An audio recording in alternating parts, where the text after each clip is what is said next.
Welcome to What Do You Want to Do, the show that will hopefully help you figure out what you want to do in life or reconnect you to what you love doing. Each show has a guest who is doing what they want to do, whether it's in their career or in addition to their regular job. Most importantly, we want to help you realize that no matter your age, you too can do what you want to do if you have the will to do it. Now here's your host, Leonard Kaplan. It wasn't until I got older that I started really having that reflection on things, and it's just, it really, in the last probably 7 or 8 years, it's really, it was a slower realization, but finally when I reached that realization, I knew that I needed to almost kind of deconstruct myself. And so doing that with Haunted, definitely helped with that. And then Gospel of Mankind helped that because the religion and politics right now is just so intertwined. And they've always been bedfellows. Don't get me wrong, I get that looking back at it, but within the last 7 or 8 years, it has just been it's been a toxic relationship between the two. And to me, that's what Gospel of Mankind I was trying to get at, the point across. And then Side Effects May Vary was me, like I said, trying to visualize what depression and anxiety was feeling like.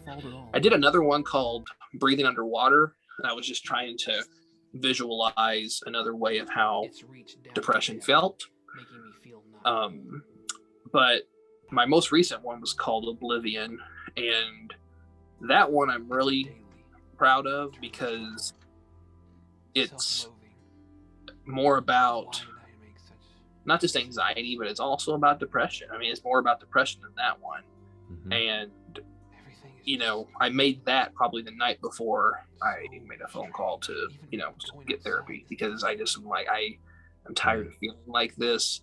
Yeah. I'm trying to fight it, but I'm at a point where I know now that I just need to get, I need somebody to guide me in that. And there's nothing wrong with that. And it's and it's okay to say I'm not okay right now. Yeah. And so I'm trying to create those films in a way, not only for myself, but hopefully somebody else who may be going through it will see it and realize that, this is, if they're having trouble verbalizing, maybe they'll be able to take my short film I made and show somebody and say, this is how it feels to me, if they can verbalize it. And so that's kind of what I'm, doing that for. And plus it's a nice marrying of my poetry and film love into one thing. And it's, it's just been, been a very interesting process. You said something earlier in the interview, which was very interesting to me. And that's that some of the influences in film that you've had in the abstract side were films that you didn't really understand all of, or maybe even most of. Mm-hmm. And that kind of relieves me, because I've always thought, well, gee, I'm more of a straightforward storyteller myself. And that's what I've always kind of felt like as well, because in college, I remember when I had to watch, it was a Boomwell film, Belle de Jour, which means Lady of the Afternoon. Yeah. And I just didn't get it. Yeah. I liked the visuals, but I just didn't get it. And so becoming an abstract artist and thinking about stuff abstractly, really going back and stuff, really, I just finally was like, I get it. I understand the art side of the film thing now. Mm-hmm. And so where I've been swinging this way, being a straightforward storyteller, now I've swung this way with experimental. And my hope is to come in the middle and have a nice mixture of those two styles to create something more unique. I want to talk a little bit about you and your brother Michael, who helped us out on that shoot. And I've talked to Michael since then, and we both discovered that we have a love for writing. Mm-hmm. And as you do, how closely was he an ally of yours when you wanted to get into the films and convince your parents? Is he older, or are you older, or how did you influence each other? I'm older. He's just taller. It has so he looks older. But Michael and I, from an early start, we both loved film. And actually, The Moneymaker was the first time he did the music. And he also appears in The Moneymaker. And he also was in Middle of Nowhere, which I got in trouble for because I had him in a scene where his character got killed and we actually scared him too much. And he went, I got a phone call from Mom yelling at me about it. And I'm like, he wasn't hurt. It's okay. But I was like, okay, well, it freaked him out. So I guess we did something right. So hopefully that played through the camera. I don't know. That's But funny. He's always, I mean, we still talk about film to this day. We both love talking about it because we both come at film and storytelling from completely different angles. Yes. I mean, he and I have even joked about doing a podcast where we would just take one story, like from a movie, and then the entire season would probably just be me and him breaking down that film and how we would have told it differently and basically debating about it, because that's what we do. And we both like art house film. He's been, he's always been very instrumental for me in, more ways than one, from storytelling aspect, but also from the music aspect. He just gets what I like. And so, like, when he won for both Drifter Broken Road and Drifter Lonesome Highway, those post-apocalyptic Western series that we did for the music, he did, like, I told him, I'm like, he knew how I filmed it. He would say, well, what are you looking for here? And I'd say, well, I'm thinking Sergio Leone meets the blues.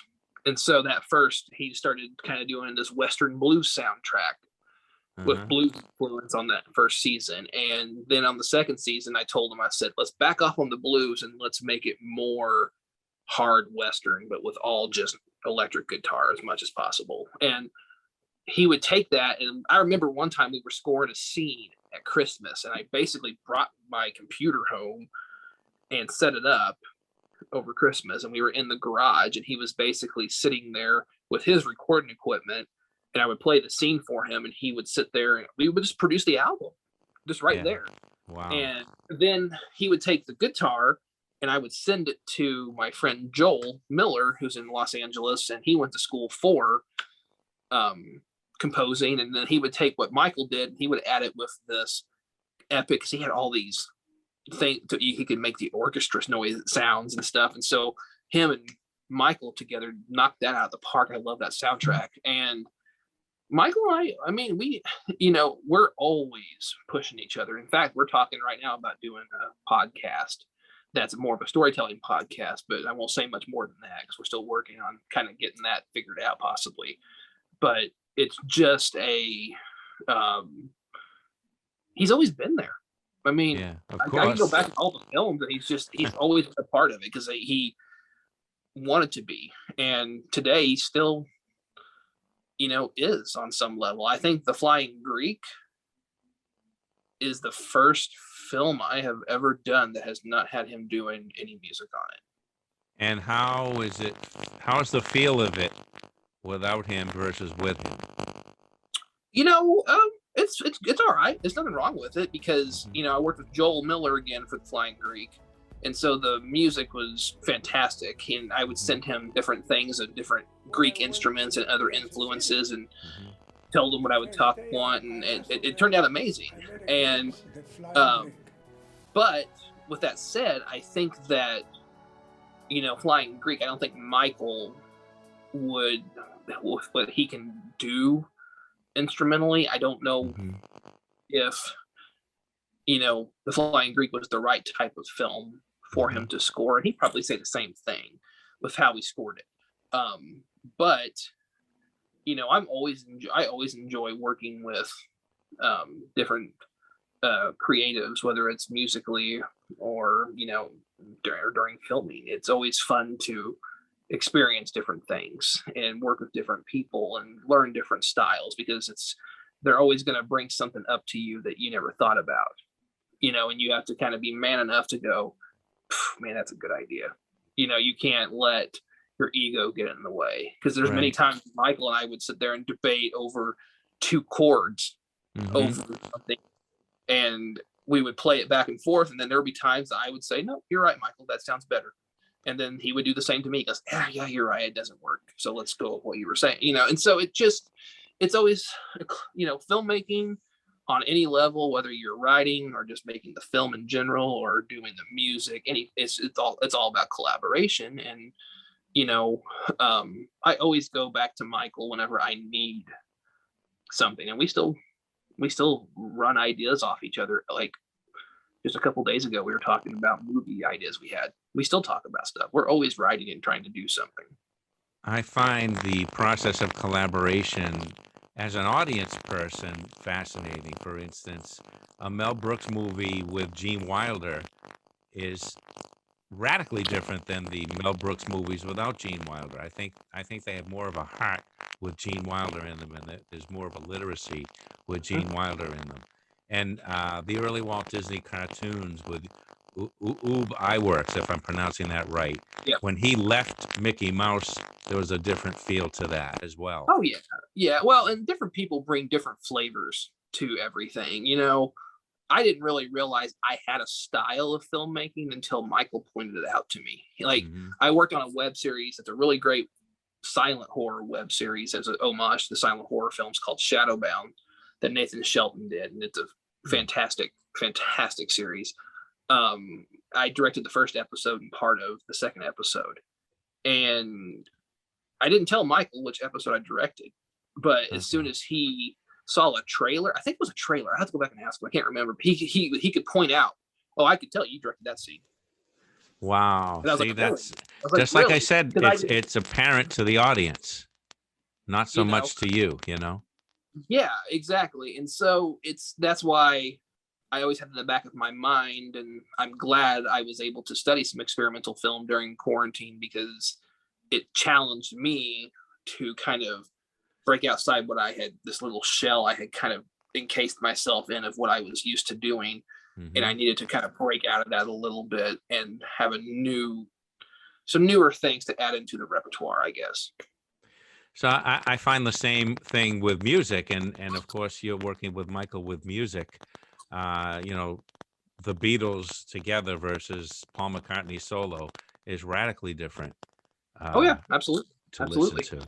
So like you, I am a fan of old style film, and your background there, Man in the Moon, which was made in France, has a definite 19th century feel to it, as I always say, and black and white, and the way that the film quality, and it's kind of indescribable to people who don't know film.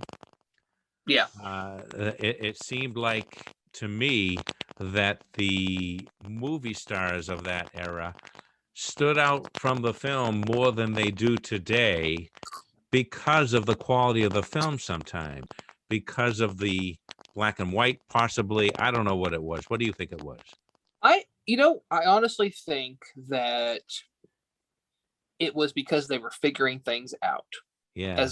I think that there was this freshness to it because, early on, especially with like A Trip to the Moon that George Millet did, Millier, I'm probably pronouncing that so wrong. So if any of you people out there know, I'm sorry, I'm butchering it. I just know I am.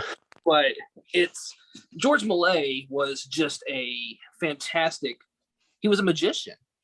And he discovered the jump cut by accident.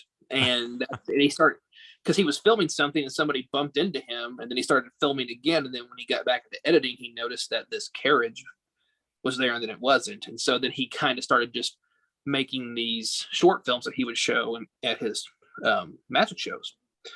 And he became so big. I think he started the Star Film Company is what it was called in France, in Paris. And he had like a giant glass, almost like an oversized greenhouse, so he could get all the natural light in when he filmed. But all his films, if you notice early on in filmmaking, they didn't do a lot of camera movement. What they did is they just kept it stationary and filmed, because they were still trying to figure out, they didn't know early at that time that moving the camera closer and doing these certain things would help dramatically tell something. And So it was kind of like almost recording a theatrical play, like a play happening in front of it. Well, if you watch the Great Train Robbery, it looks just like that. Yes, just all long shot. Yeah, until the very end when you have the robber shooting the gun. Yeah. And people actually thought they were getting shot at. They ducked. Yes.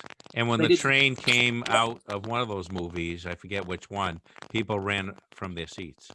Yeah, they didn't know. And see, I think that's what makes early film so cool, is that everything was an experiment. Yes. They were figuring things out.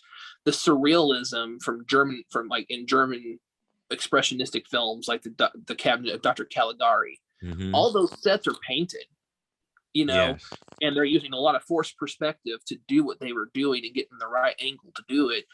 And I love going on YouTube and trying to find these videos of how they did those things back then, because it's very hard for us with what access to things we have right now. It's difficult for us to understand, like, oh, we could just do that with 2 buttons and this and the CG. And these people were having to film it, rewind, re-expose the film, and block off one part of the lens to get the other part and flip. There was they were discovering the science to it. And then when they started discovering that they could move the camera closer and to do certain things that really help tell stories dramatically, it was even more special, because like I forget, the film escapes me. I cannot think of the name, but I remember the images of it. And it was this scene with 2 people on a boat.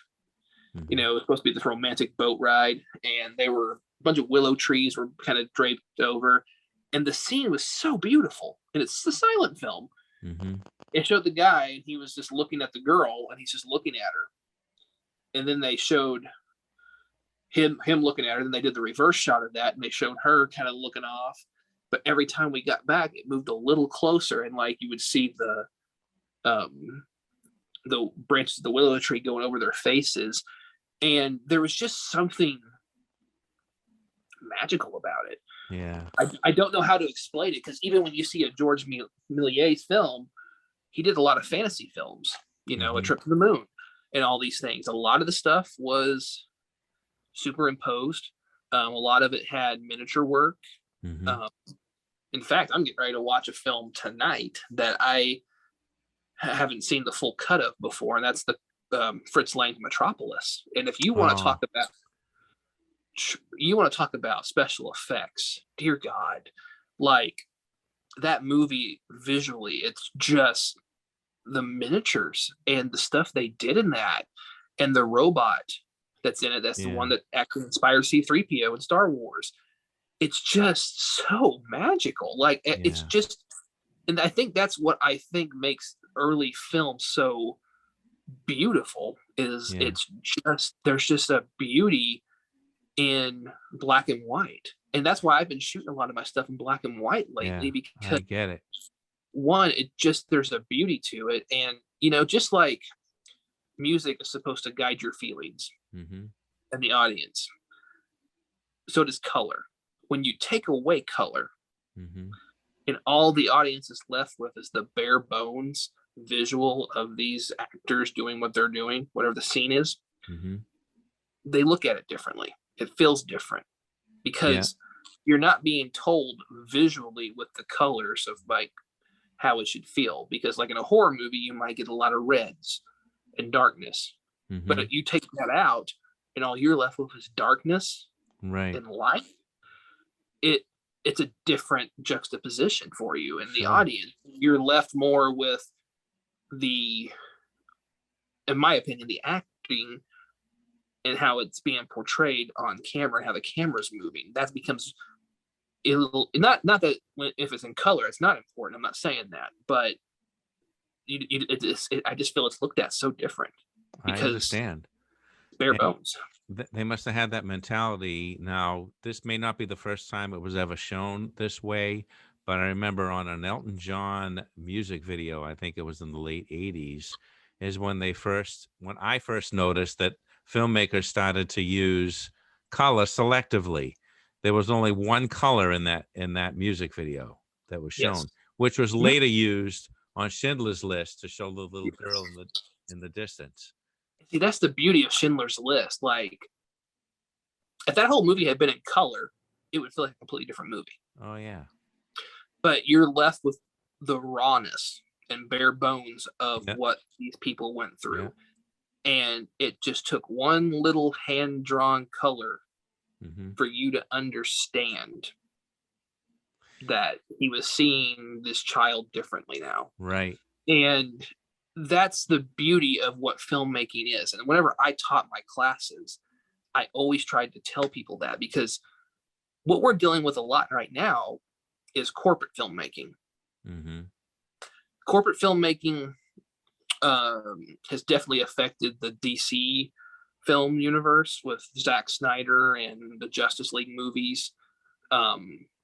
Because even when you go and you watch the extended cuts of some of those films, all the critics who had a problem with it are going, why didn't you release this? And now it's coming forward that there's been some very, very bad problems with DC in the background, basically just sabotaging Zack Snyder for whatever reason.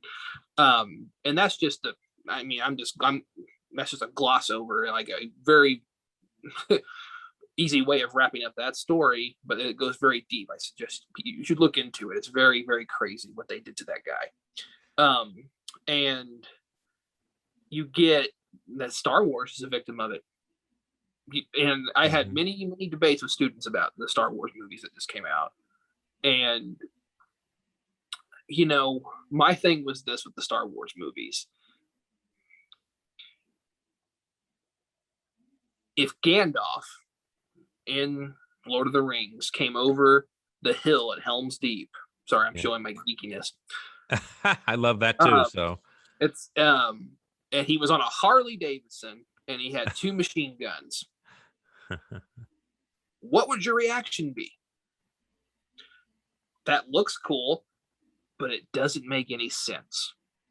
Yeah. Because that's not the universe that this is set in. It makes no sense. It may look cool, but it serves no purpose. That's what the last Star Wars trilogy was for me. There were things like the first movie was a remake of A New Hope, essentially. It felt like a fan film with a big budget. I should not watch a film and feel that I am watching a fan film, because I shouldn't. I can go online and watch that stuff. Sure. On the second movie, people were like, oh, did you not like it because of how they treated Luke? I said, yeah, I didn't like how they treated Luke, but I said my main issue was with how they structured the story. There were things that didn't make sense. Like you had, sorry, it's spoilers if you haven't seen it, anybody, but when the ship blows up and Leia gets thrown out into space and then she somehow Mary Poppins her way back into the ship, it's like,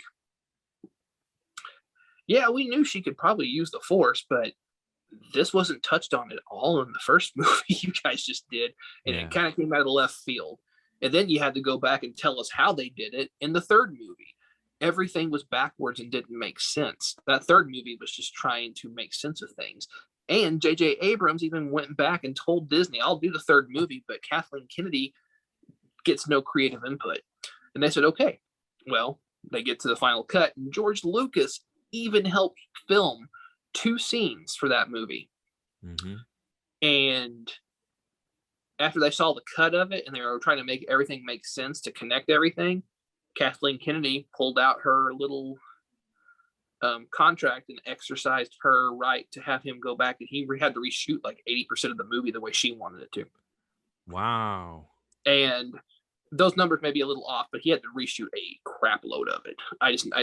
And that's what corporate filmmaking is. There's no creativity. There is just explosions, enough of a story to get you from A to B. We're not really diving into anything, any characters and whatever, blah, blah, blah. The production company A24, who did Hereditary and Midsommar, which are 2 of my recent favorite films, horror films, they really focus on story. They let the filmmakers do the filmmaking. And I think even though Marvel is part of Disney, I feel like Marvel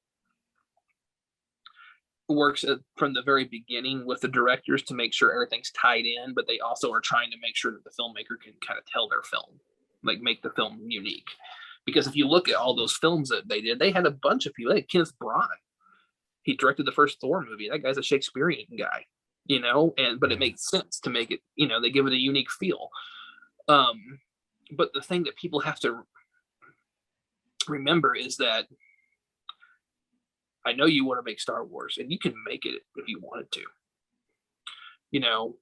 but right now, what do you want to make to be able to get to that point?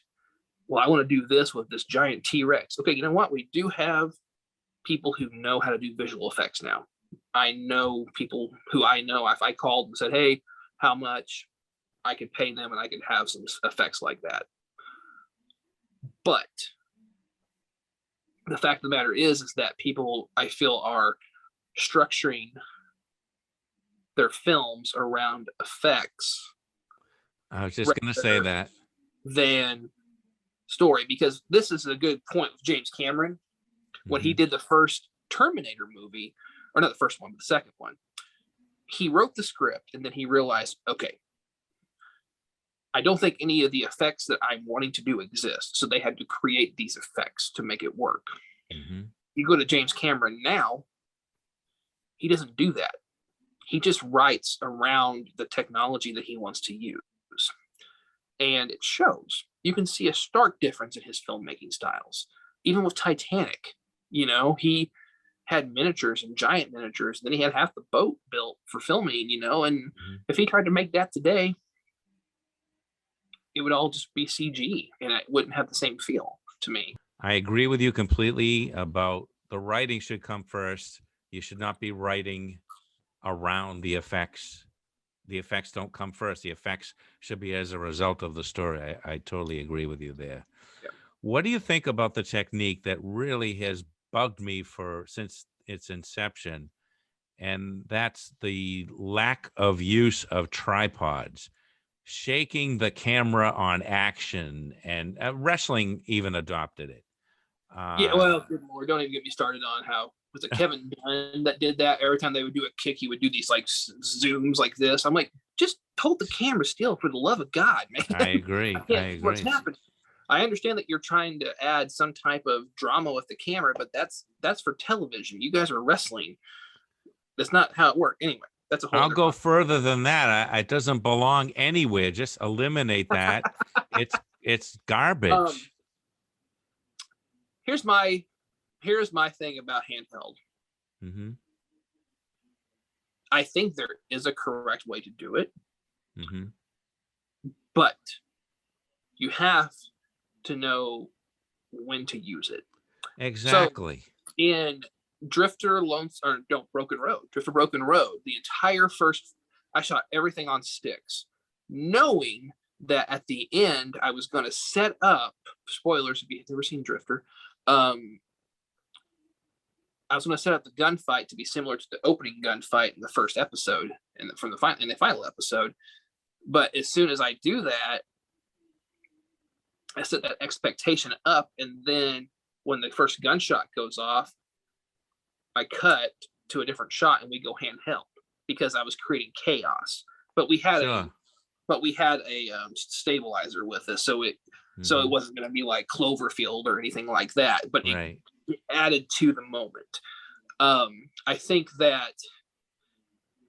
I will say I think that some found footage films can be fun. I liked Cloverfield in the sense that I liked them trying to create a sense of reality within science fiction by filming the documentary style handheld. I thought they did pretty fun. That was one of the more fun ones. There's other ones that I feel are cool, but like Chronicle, they're cool, but it just kind of was like, it didn't really add anything to it for me. Please join us again next week for part 3 of my interview with Jason Brasier. And until then, what do you want to do?